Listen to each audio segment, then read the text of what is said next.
আমাদের দেশে মেয়েদের বিয়ের বয়স নির্ধারণ করা হয়েছে 18 বছর ও ছেলেদের 21 বছর। তবে যে 18 বা 21 হলেই বিয়ে হয়ে যায় বা যাবে তার রাস্তা নির্ধারণ করে দিয়েছে অন্যরকমভাবে।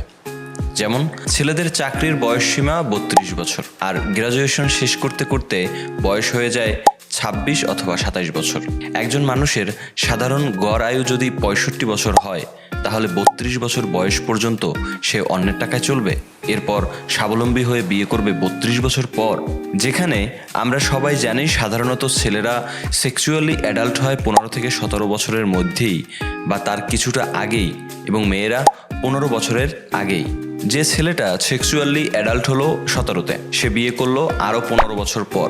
একবার ভাবুন তো, এই 15 বছর সে কি করবে? পাড়ায় যাবে না, প্রেমিকাকে নিয়ে লিটনের ফ্ল্যাটে যাবে না, পার্কের চিপায় প্রেমিকার শরীরে হাত দিবে না, দাঁতে দাঁত চেপে নিজেকে পাথর বানিয়ে রাখবে?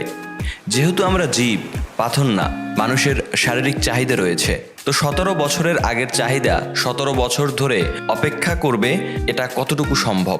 একজন ছেলে বা মেয়ের পক্ষে কতটুকু যৌক্তিকভাবে সম্ভব?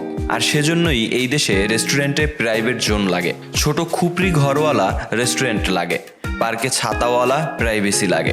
আর আমরা সবাই এসব মেনে নিয়েছি। মেনে না নিলে এতদিনে এসব বন্ধ হয়ে যেত। আমরা সব কিছু মেনে নিলেও শুধু মেনে নিতে পারি না স্বাবলম্বী না হলে বিয়ে দেওয়া যাবে না। আমাদের পিতামাতা সব কিছুতে ইসলাম অনুসরণ করেন, শুধু বিয়ে দেওয়ার ক্ষেত্রে তা মানতে একদম নারাজ।